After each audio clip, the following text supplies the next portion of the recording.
तो बजट 2023-2024 की जो इम्पोर्टेंट अनाउंसमेंट्स हैं, इस बजट में जो इम्पोर्टेंट प्लान्स के नाम लिए गए हैं, जो इम्पोर्टेंट अनाउंसमेंट्स किए गए हैं, उसको लेकर आज ये वीडियो हमने बनाया है। नमस्कार, वंस अगेन स्वागत है आप लोगों का। मेरा नाम अंकुर श्रीवास्तव है और ये बजट का दूसरा पार्ट हम आज यहाँ पेश कर रहे हैं। कल वाले वीडियो में हमने देखा कि इस साल का जो बजट था उसके डेटाज क्या थे, मतलब कितना पैसा कहाँ से कमाया जा रहा है और कितना पैसा कहाँ पर खर्चा किया जा रहा है और कहाँ कहाँ कौन कौन से घाटे हैं। फिस्कल डेफिसिट कितना है, प्राइमरी डेफिसिट कितना है, रेवेन्यू डेफिसिट कितना है, इफेक्टिव रेवेन्यू डेफिसिट कितना है, जीडीपी का कितना परसेंट है, उन सब डेटा पे कल हमने थोड़ा सा डिस्कशन किया। आई होप आप लोगों को वीडियो पसंद आया। आज हम देखेंगे कि जो बजट में जो स्पीच थी फाइनेंस मिनिस्टर ने, स्पीच का बहुत महत्व होता है। इस स्पीच से डायरेक्ट क्वेश्चंस आते हैं। इस स्पीच को मैंने डाउनलोड किया और इसमें वो सारी बातें हैं जो आपको पता होनी चाहिए। इस स्पीच में मैंने चीज़ें निकाली हैं कि भाई कौन कौन सी चीज़ें हम डिस्कशन करने के काबिल थी इस डिस्कशन के इस स्पीच के अंदर, जो आपके एग्जाम्स में आपको काम आएंगी। तो विदाउट वेस्टिंग एनी टाइम इसको शुरू करते हैं। तो जैसे हम देख रहे हैं कि इंपॉर्टेंट अनाउंसमेंट्स इस बजट में क्या है, उसके बारे में हम यहाँ बात करते हैं और let us start the show. So this is the budget का सार, बजट एट अ ग्लांस। और मैंने क्या किया, मैंने उस बजट का ही ना, उस बजट के डॉक्यूमेंट को ही कॉपी पेस्ट कर दिया है, उसके स्नैपशॉट लेकर लगाया है, सो दैट कोई वर्ड इधर का उधर ना हो। ये बड़ा ज़रूरी होता है, सरकारी डॉक्यूमेंट्स में बड़ा ज़रूरी होता है। तो मैंने बजट को वहीं के वहीं लगाया हुआ है, सो दैट आपको कोई परेशानी ना हो। तो ये जो है बजट की प्रोफाइल, हमने कल जो बात की थी कि बजट का जो टोटल साइज है वो 45.03 लाख करोड़ है। कितना आया कितना गया, ये हम कल वाले लेक्चर में बात कर चुके हैं। अगर आपने नहीं देखा है ये वाला लेक्चर, पिछला वाला, तो भी आप इस लेक्चर को देख सकते हैं। दोनों का आपस में लिंक नहीं है, लेकिन आपको ये भी पता होना चाहिए जो आज हम डिस्कशन कर रहे हैं, और वो भी पता होना चाहिए जो कल लेक्चर में डिस्कशन किया था। Okay, right. तो पहला अनाउंसमेंट जो उन्होंने किया शुरुआत में, जो पन्नों में देख रहा हूं, तो वो ये था G20 के बारे में। भाई हम जानते हैं कि G20 का प्रेसिडेंसी इस बार इंडिया कर रहा है, G20 की अध्यक्षता इस बार इंडिया कर रहा है, और इस वजह से ये साल बहुत महत्वपूर्ण होने वाला है। मैं जिस शहर में रहता हूँ उस शहर में भी G20 के लोग आएंगे। मेरे शहर को इस समय इतना सजाया जा रहा है, मतलब रातों रात जो चौराहा, एक सुनसान चौराहा रहता था, रातों रात वो उस पर पेड़ लग गए हैं, और ऐसा लग रहा है कि हम किसी विदेश में हैं। तो कहना कि मेरा मतलब ये है कि सरकार चाहे तो कुछ भी कर सकती है। टाइम लिमिट, बहुत जल्दी जल्दी काम हो जाता है, और हो रहा है, मैं देखता हूँ। तो खैर G20 की जो प्रेसिडेंसी है वो तो हम कर ही रहे हैं, और यहाँ पर आपको बात जो याद रखनी है वो ये है कि G20 की प्रेसिडेंसी के लिए वासुदेव कुटुंबकम, ये एक टैगलाइन अनाउंस की गई है। वासुदेव कुटुंबकम का मतलब ये होता है कि पूरा दुनिया एक ही परिवार है, एक ही विश्व है, और उसको एक ही परिवार की तरह हमको लेकर चलना है, कोई अलग अलग कुछ लोग नहीं है। वासुदेव कुटुंबकम। In this time of global challenges, the T20 presidency gives us a unique opportunity to strengthen India's role in the world economic order with the theme of Vasudev Kutumbakam. We are steering an ambitious people-centric agenda to address the global challenge and to facilitate sustainable economic development. ठीक है जी, ये मैंने line पढ़ दिया है। तो presidency कर रहा है इंडिया, आपको पता ही होना चाहिए। वासुदेव कुटुंबकम इसका टैगलाइन है, ये भी आपको पता ही होना चाहिए। Nothing new in it. हम अगली लाइन की बात करते हैं। ये जो स्लाइड आप देख रहे हैं ये बहुत जरूरी है, पूरे साल के लिए जरूरी है, सारे एग्जाम के लिए जरूरी है। इस बजट में 7 फोकस एरियाज हैं। कितने फोकस एरियाज हैं? 7। उन 7 फोकस एरियाज को नाम दिया गया है सप्तऋषि। अभी सप्तऋषि क्या होता है? सप्तऋषि एक तारों का एक ग्रुप होता है। आपने कभी कभी रात में देखा होगा, 7 तारों का एक ग्रुप होता है। वो कुछ ऐसा होता है, if I am not wrong, ऐसे करके कुछ 7 तारे बने होते हैं, उसको सप्तऋषि हम बोलते हैं। हमारे जो ग्रंथों में सप्तऋषियों का काफी महत्व है, उस लाइन पे नहीं जा रहे हैं हम। तो उन सप्तऋषियों को यहाँ इन्होंने लाइन दिया है, और उस बजट में इस समय को, इंडिया का जो समय चल रहा है, इस समय को अमृत काल अनाउंस किया। कैसा काल है ये? अमृत काल है। ये वर्ड से ना कभी कभी एग्जामिनर खेल जाता है, अब थोड़ा ध्यान रखिएगा। अमृत काल चल रहा है, और सप्तऋषि नाम दिया है इन 7 चीजों को। The budget adopts the following 7 priorities, they complement each other and acts as a Saptarishi guiding us through the Amrit Kaal. तो अमृत काल में ये हमको गाइड करेंगे। कौन कौन से 7 फोकस एरियाज हैं? एग्जाम में 4 फोकस एरिया डालेगा, कहेगा इसमें से कौन कौन से हैं और कौन कौन से नहीं हैं। 5 डालेगा, पूछ सकता है इनमें से कौन से 4 हैं या कौन से 2 हैं, बताइए। ठीक है, बिल्कुल बनेगा क्वेश्चन। ये कौन से हैं? पहला, इंक्लूसिव डेवलपमेंट। इंक्लूसिव डेवलपमेंट का मतलब सब लोगों का डेवलपमेंट हो, समावेशी विकास हो, बड़े का भी छोटे का भी, हर ग्रुप के लोगों का विकास हो। दूसरा, reaching the last mile, last mile तक पहुंचना है, यानी कि हर उस आदमी तक पहुंचना है जहां तक पहुंचना चाहिए। बहुत से लोग सुविधाओं से, योजनाओं से वंचित रह जाते हैं, तो वहां तक हमको अपनी पहुंच पहुंचानी है। इंफ्रास्ट्रक्चर एंड इन्वेस्टमेंट, ये तीसरा पिलर है। चौथा है अनलीशिंग द पोटेंशियल, जो पोटेंशियल है, कई बार हम लोग अपने पोटेंशियल के हिसाब से काम नहीं कर पाते हैं, तो पोटेंशियल को यूज करना है। फिफ्थ है ग्रीन ग्रोथ। ग्रीन ग्रोथ का मतलब यहां पर यह है कि जो ग्रोथ होगी उसमें ग्रीन एनर्जी और कार्बन एमिशन वगैरह उसमें नहीं करेंगे, तो मिशन हाइड्रोजन वगैरह भी बात करेंगे उसकी, वो सब की बात यहां की गई है। यूथ पावर, जो युवा है उसकी शक्ति का प्रयोग किया जाएगा। फाइनेंशियल सेक्टर, और सेवेंथ है, लास्ट है फाइनेंशियल सेक्टर, उसमें भी कुछ रिफॉर्म यहां पर किए गए हैं, पैसा रुपया, बैंकिंग वगैरह। तो 7 जो है ये सप्तऋषि जो फोकस एरियाज हैं, प्रायोरिटीज हैं, 7 हैं, याद रखिएगा। इसका स्नैपशॉट ले लीजिए, चाहे जो कर लीजिए, ये 7 आपको याद रखने हैं। अब इसमें थोड़ा धीरे धीरे करके अंदर उतरते हैं और देखते हैं और क्या क्या चीजें हैं।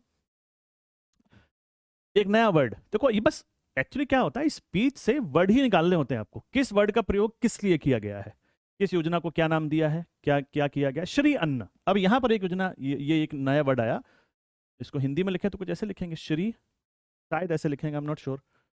श्री अन्न, श्री अन्न किसे बोला गया है? मोटे अनाज को बोला गया, मिलेट्स को बोला गया है। मिलेट्स, मोटा अनाज जो है हिंदुस्तान में शुरुआत से खाया जाता है। गेहूं वगैरह तो अभी ग्रीन रिवोल्यूशन के बाद बहुत ज्यादा पॉपुलर हुआ, उससे पहले तो गेहूं बहुत कम खाया जाता था, त्योहारों पर बनता था गेहूं, तो उससे पहले चना, रागी और ये सब बाजरा वाजरा हम शुरू से खाते हैं। दुनिया अब इस सब के बेनिफिट्स देख रही है और दुनिया में अब इसकी डिमांड बढ़ रही है, हेल्थ के लिए इसके बहुत से बेनिफिट्स हैं, तो इसको ध्यान में रखते हुए इस वर्ड का यूज किया गया। मैं पढ़ देता हूं आपके लिए क्या बोला वित्त मंत्री जी ने। इंडिया इज द, अच्छा ये तो प्राइम मिनिस्टर साहब ने कहा कि India is the forefront of popularising millets whose consumption further nutrition, food security and welfare of farmer, said honorable prime minister। इसको कोट किया है निर्मला सीतारमण जी ने। फिर वो क्या कहती हैं, we are the largest producer, millets के हम दुनिया में लार्जेस्ट प्रोड्यूसर हैं, and second largest exporter of Shri Anna. Millets को उन्होंने क्या बोला? श्री अन्न बोला। तो ये क्वेश्चन फैक्चुअल पॉइंट में बन सकता है कि बजट में इस बार जो है श्री अन्न जो टर्म है वो किसके लिए यूज किया गया, गेहूं के लिए, चावल के लिए, दाल सरसों के लिए, या मोटे अनाज के लिए? तो आंसर इज मोटे अनाज के लिए, मिलेट्स के लिए। तो हम सबसे बड़े प्रोड्यूसर हैं और सेकंड लार्जेस्ट एक्सपोर्टर हैं। We grow several types of Shri Anna such as jowar, ragi, bajra, kuttu and so many other type of, these have a number of health benefits and have been an integral part of our food for centuries. I acknowledge with the pride the huge service done by a small farmer in contributing the health of fellow citizens by growing these Shri Anna। तो उन्होंने कहा भाई ये हम तो use करते ही हैं और ये बहुत हेल्थ बेनिफिट्स हैं इनके, छोटे छोटे फार्मर इसको उगाते हैं, हम लोग की हेल्प करते हैं, और it is good for health only, और it is not only good for health but इसको हम और इस पर फोकस करेंगे ताकि हम इसको और प्रोडक्शन बढ़ाएं, एक्सपोर्ट बढ़ाएं। ठीक, तो श्री अन्न का यूज किया गया है इसके लिए। फिशरीज, फिशरीज मतलब जो मछली वगैरह जो पालते हैं, तो कौन सा ब्लू रिवोल्यूशन कहते हैं शायद इसको। फिशरीज के लिए एक ऑलरेडी योजना चल रही है, पीएम मत्स्य संपदा योजना, पीएम मत्स्य संपदा योजना। तो मछली पालन के लिए इस योजना के अंदर कुछ 6000 करोड़ और ऐड किए गए हैं, और इससे और उसके अंदर और बहुत से काम किए जाएंगे। ठीक है, नेक्स्ट देखते हैं हेल्थ। हाँ अच्छा देखो, ये स्लाइड भी इंपॉर्टेंट है, यहां से भी क्वेश्चन बनेंगे आने वाले समय में, यूपीएससी में ही नहीं, जो स्टेट पीसीएस होते हैं, आप देखिएगा ये जो आज मैं पढ़ा रहा हूं वहां से कितने क्वेश्चन आपको दिखेंगे, बहुत से क्वेश्चन आपको दिखने वाले हैं। तो इसमें देखिए मेडिकल एंड नर्सिंग कॉलेज क्या है, 2014 के बाद से हिंदुस्तान में कुछ 157 मेडिकल कॉलेजेस खोले गए हैं। मेडिकल कॉलेज जहां पर डॉक्टरी की पढ़ाई होती है, डॉक्टर लोग पढ़ते हैं, उन्हीं डॉक्टर के लिए पढ़ाई जहां होती है उसी कॉलेज के अंदर अब नर्सिंग की पढ़ाई भी होगी। तो उन्होंने क्या अनाउंसमेंट किया है, 157 new nursing college will be established in co-location with the existing 157 medical college established since 2014। तो मैंने आपको बताया, तो नर्सिंग कॉलेज उतने ही होंगे जितने कि आज के डेट में मेडिकल कॉलेज हैं जो 2014 के बाद खुले हैं, उन्हीं जगह उन्हीं लोकेशंस पर नर्सिंग कॉलेज बनाए जाएंगे। कितने बनाए जाएंगे, नंबर आपको याद रखना है, 157। 7। ठीक है, स्कल सेल एनीमिया। अच्छा देखो, एनीमिया क्या होता है, व्हाट इज एनीमिया? हमारे ब्लड में रेड रेड ब्लड सेल्स होती हैं, उसके अंदर हीमोग्लोबिन रहता है, उसके अंदर एक्चुअली आरबीसी। हमारे ब्लड का रंग लाल क्यों होता है? क्योंकि आरबीसी होती हैं। आरबीसी का रंग लाल क्यों होता है? क्योंकि उसमें हीमोग्लोबिन होता है। तो अगर हीमोग्लोबिन कम बनेगा या आरबीसी कम बनेगी, तो उस सिचुएशन को हम एनीमिया कहते हैं। लेमन लैंग्वेज में, सामान्य भाषा में हम उसको खून की कमी कह देते हैं। आपको खून की कमी हो गई है, तो खून नहीं, it is actually the deficiency of haemoglobin और द डिफिशियंसी ऑफ आरबीसी कहते हैं। अब एक और एनीमिया होता है, स्कल सेल एनीमिया कहते हैं। सिकल, सॉरी स्कल क्यों बोल रहा हूँ, it's not skull, it is sickle, sickle sickle. Okay, तो सिकल सेल एनीमिया क्या होता है कि देखिए, इसका जो शेप होता है ना आरबीसी का, कुछ ऐसा होता है, कुछ ऐसा होता है, बाई कॉनकेव होता है। बाई कॉनकेव मतलब समझते हैं? अब यहाँ तो ड्रॉ नहीं कर पाऊंगा, मतलब ऐसे समझिए कि कुछ इस तरह भी, यहाँ भी कॉनकेव है, इधर भी कॉनकेव है, तो कुछ इस तरह होता है, यहाँ ऐसे करके मुड़ा हुआ, यहाँ ऐसे करके। एक टायर होता है, टायर की तरह इमेजिन कीजिए, एक टायर है जो दोनों तरफ से अंदर की तरफ झुका हुआ है, ऐसा इसका शेप होता है, बाई कॉनकेव। कभी कभी क्या होता है, कुछ लोगों में ऐसी बीमारी होती है कि इसका शेप बदल जाता है, उसका शेप कुछ ऐसा हो जाता है, सिकल की तरह से ऐसा शेप हो जाता है, बल्कि और ऐसा हो जाता है ये। तो शेप हो जाता है ऐसा, इसी को सिकल सिकल शेप बोलते हैं। तो एक तो ये जल्दी मर जाते हैं, तो एनीमिक हो जाता है आदमी। दूसरा, जब ये फ्लो करता है ना बॉडी में, तो फिर दर्द करता है। ये राउंड शेप है, ये फ्लो आसानी से कर रहा है, क्योंकि हमारी जो ब्लड के अंदर आरबीसी होती है वो छोटी छोटी कैपिलरीज में भी जाती हैं, कैपिलरी बहुत छोटी होती हैं, आरबीसी भी मुश्किल से घुस पाती है उसमें, इतनी छोटी होती हैं। और ये जो होता है, ये थोड़ा सा शेप बदल गया तो फिर वहां पर दर्द पैदा करता है, तो पेन भी होता है।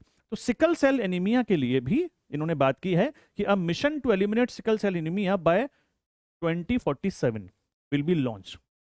उन्होंने कहा है, उसका नाम वगैरह भी इन्होंने कुछ नहीं बताया, आने वाले समय में अनाउंसमेंट होगा उसका। इस सिकल सेल एनीमिया को एलिमिनेट किया जाएगा हिंदुस्तान से, कब तक? 2043 तक, 2047 तक। तो क्या होता है सिकल सेल एनीमिया? थोड़ा सा मैंने आपको बता दिया है कि जो जो आरबीसी, उसकी शेप जो है सिकल की तरह से हो जाती है। बहुत कम लोगों को ये बीमारी होती है, लेकिन फिर भी इतने कम भी नहीं है कि मतलब काफी ठीक ठाक लोगों को बीमारी होती है। ओके, एक और अनाउंसमेंट सुनिए। Eklavya model residential school. Eklavya कौन थे? एकलव्य एक आदिवासी थे, गुरु द्रोणाचार्य की मूर्ति बनाकर उन्होंने धनुर्विद्या सीखी, अर्जुन अंगूठा काट लिया, कहानी है एक, सुना होगा शायद आप लोगों ने, है ना? तो उसी के नाम पर, एकलव्य जी के नाम पर ही एक प्लान उन्होंने लॉन्च किया है। वो क्या है कि रेजिडेंशियल मॉडल स्कूल खुलेंगे आदिवासियों के लिए। In the next 3 years centre will recruit 38,800 teachers and support staff for 740 Eklavya model residential schools serving 3.5 lakhs of tribal students.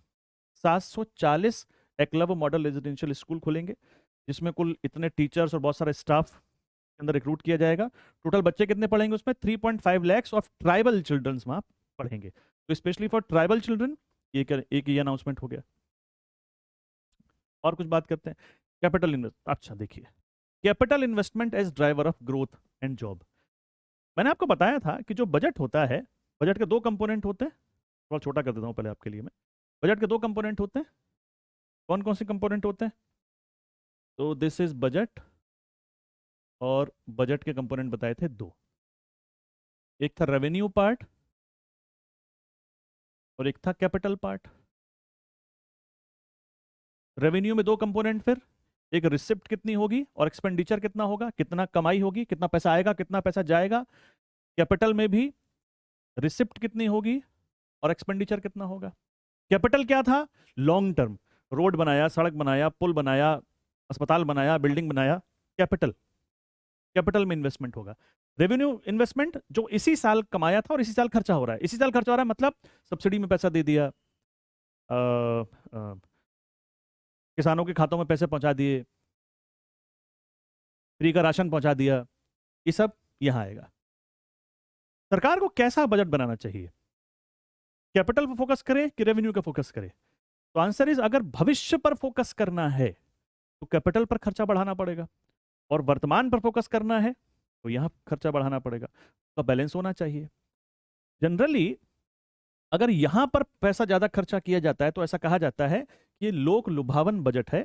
ये ऐसा बजट है जिसमें कि लोगों को खुश करने की कोशिश की जा रही है, भविष्य की चिंता छोड़ दी जा रही है। क्योंकि अगर वहां पैसा खर्च ज्यादा होगा तो इस साल यहां तो नजर आएगा नहीं लोगों को, फ्री के सामान कम मिलेंगे, ये सब योजनाएं कम, पैसा खर्च होगा। तो जब कम चीजें मिलेंगी तो लोग शायद सरकार को वोट ना दें। Are you getting my point? मैं कहाँ इसको समझाने की कोशिश कर रहा हूँ। तो इधर अगर खर्चा सरकार करेगी तो वो उसका फर्क कुछ साल बाद समझ में आता है। अब यहां पर इस बजट की तारीफ मैं करूंगा क्योंकि यहां देखो सरकार ने क्या किया है। यहां इन्वेस्टमेंट बहुत किया है, कैपिटल में इन्वेस्टमेंट ठीक ठाक किया है। जस्ट अ सेकंड, आप देखेंगे capital investment outlay is being increased steeply for the third year in a row by 33%। Capital investment कितना परसेंट बढ़ गया है भाई लोग? 33% बढ़ाया है। थर्ड ईयर लगातार 3 साल से बढ़ रहा है और इस साल ये 33% इसको बढ़ाया है। टोटल इन्वेस्टमेंट जो कैपिटल के लिए होगा वो 10 लाख करोड़ होगा। It is good, it is futuristic approach. हमको प्रेजेंट भी देखना है, मतलब ये नहीं प्रेजेंट नहीं देखना है, बट ये ठीक है, अच्छी बात है कि कैपिटल में बढ़ाया इन्होंने। फिर एक पॉइंट इन्होंने ऐड किया है, which would be 3.3% of GDP. ये भी थोड़ा सा याद रखिएगा, जीडीपी का 3.3% होगा capital expenditure. This will be almost 3 times the outlay in 2019-20। 2019-20 में जितना खर्च किया था इसमें, ये उसका 3 गुना होगा। तो यहां कैपिटल में इन्होंने खर्चा ठीक ठाक किया है। रेलवेज के लिए क्या किया है इन्होंने? 2.4 लाख करोड़ का एक बजट दिया है। आप जानते हैं कि रेलवे का बजट कुछ साल पहले तक अलग हुआ करता था, बट अब तो खैर एक ही है, अब सब एक ही चला करता है। और उसके बाद जो है रेलवे को 2.4 lakh crore has been provided for the railways, the highest ever outlay. The highest ever outlay is about 9 times the outlay made in 2013-14। अब तक रेलवे को दिया गया सबसे ज्यादा बजट है, ठीक है। तो उन्होंने मेंशन किया है पुरानी सरकार से कंपैरिजन करने के लिए। आप समझ रहे हैं ना कि 2013-14 से 9 times ज्यादा है। ठीक है, ये तो सरकारें करती हैं, कोई नहीं। हमको हमारे काम की चीज निकालनी है। रेलवे को बजट जो मिला है वो अब तक का सबसे ज्यादा है। 2.4 लाख करोड़ भूल भी जाएंगे तो चलेगा। Making cities ready for municipal bonds. अभी बॉन्ड क्या होते हैं और म्युनिसिपल बॉन्ड्स क्या होते हैं? बॉन्ड एक पेपर है। बॉन्ड क्या है? Bond is a paper. मुझे उधार लेना है तो मैं बॉन्ड बेचूंगा, इस बेस बॉन्ड पे लिख दूंगा कि भाई इस बॉन्ड की कीमत जो है वो मान लेते हैं 900,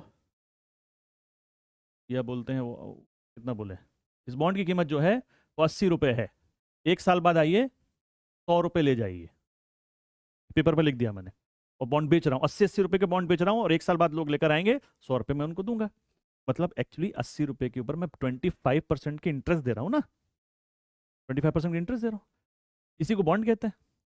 बॉन्ड सरकार भी जारी करती है, बॉन्ड बहुत सारी कंपनीज जारी करती हैं। उनके अलग अलग टेक्निकल नाम होते हैं, किसी को डिबेंचर कहते हैं, किसी को गवर्नमेंट सिक्योरिटीज कहते हैं, किसी को ट्रेजरी बिल कहते हैं। वो अलग अलग टेक्निकल चीजें, होता सब एक्चुअली ये पेपर ही है।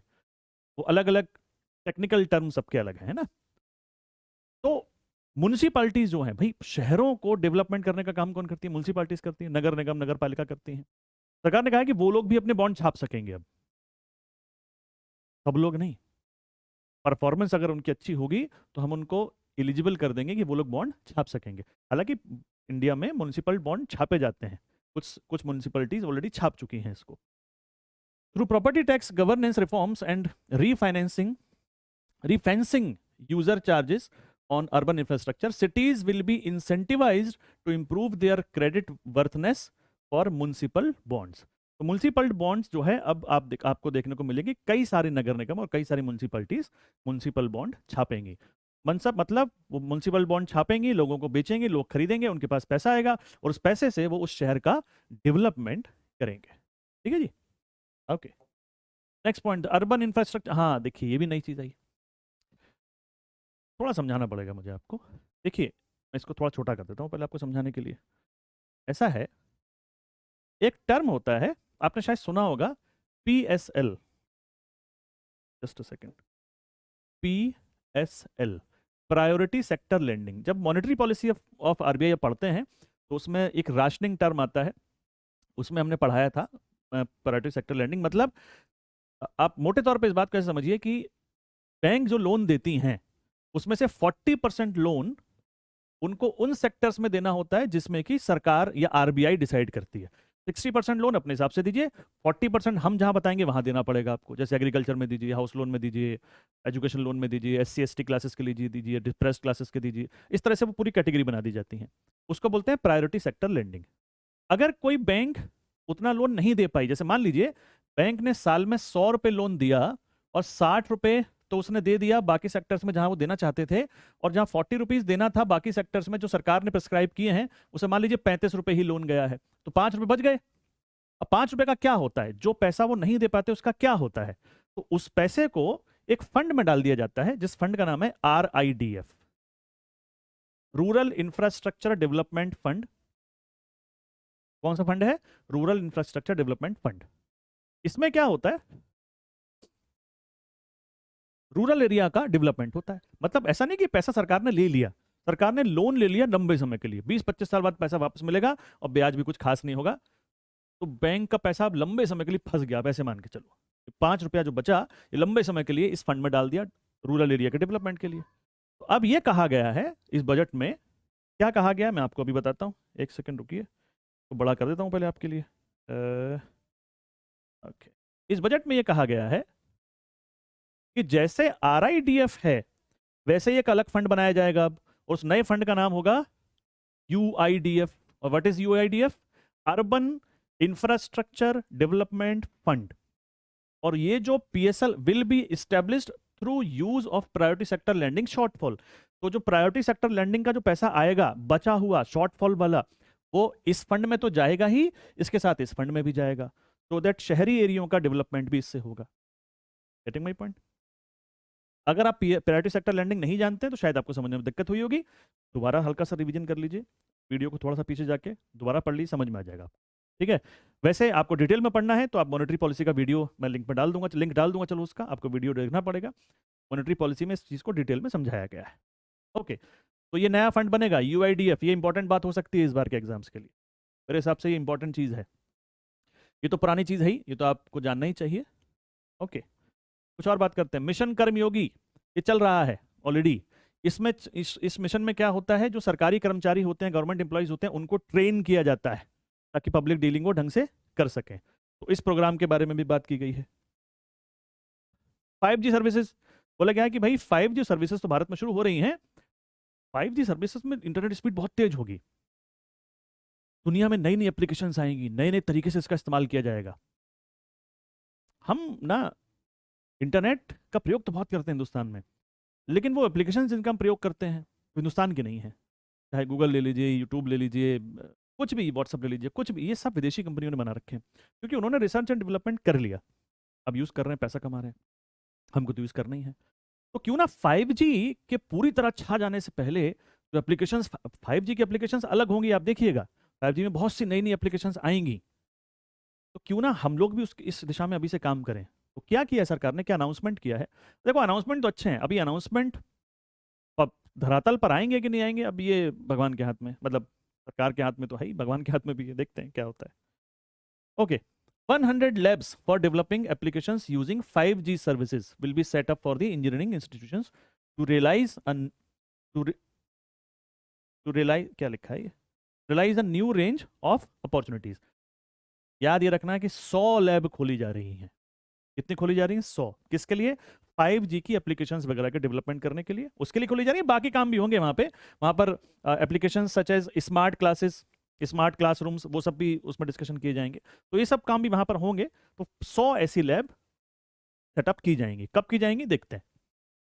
अभी उसका फिर जब सेटअप की जाएगी उसको फिर कुछ नाम भी दिया जाएगा, अभी नाम हम कुछ नहीं दिया है, अभी तो खाली ऐसा ही है। Okay, lab grown diamond, LGD। Diamond क्या होता है? डायमंड होता है, कार्बन होता है डायमंड, और वो कार्बन जब बहुत प्रेशर के अंदर और अधिक टेम्परेचर के अंदर दबा रहता है बहुत समय तक, तो वो कार्बन जो पहले एक्चुअली कोयला था वो बन जाता है हीरा। नेचुरल तरीके से होता है। क्या इसको आर्टिफिशियल तरीके से कर सकते हैं? यस, कर सकते हैं, कर भी रहे हैं।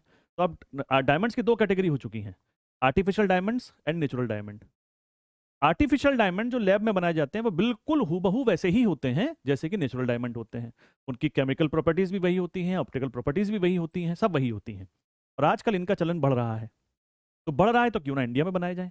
अभी हम इसको बाहर से खरीदते हैं, तो इसके लिए थोड़ा सा काम किया गया है। Lab grown diamonds LGD is technology and innovation driven emerging sector with high employment potential. These environment friendly diamonds which have optically and chemically the same properties and natural diamonds as natural diamonds, to encourage indigenous production of the LGD seeds and machines and reduce import dependency. A research and development grant will be provided to one of these IITs for 5 years. तो जो IITs हैं उसमें किसी एक IIT को पैसा वैसा दिया जाएगा 5 साल के लिए कि भैया इसके लिए कुछ रिसर्च एंड डेवलपमेंट आप कीजिए कि कैसे इस सेक्टर में हम आगे बढ़े, क्योंकि ये इमर्जिंग सेक्टर है और बहुत सारे एम्प्लॉयमेंट इस सेक्टर में भी दिए जा सकते हैं। ठीक है, ओके। ग्रीन ग्रोथ, इसकी बात तो हर बार की ही जाती है। अब यहाँ पर 2 पॉइंट मुझे लग रहा है बड़ा इंपॉर्टेंट है, जो आपको वैसे भी पता होने चाहिए थे क्योंकि थोड़े पुराने पॉइंट है, लेकिन यहाँ दोबारा से एक बार बजट में इसका डिस्कशन हुआ है। तो वो क्या पॉइंट है? Honourable prime minister has given his vision for life और life style for environment. Life का फुल फॉर्म क्या बोला पीएम मोदी साहब ने? Life style for environment, environmentally consisting life. India is moving forward firmly for Panchamrit, और पंचामृत क्या है? And net zero carbon emission by 2070।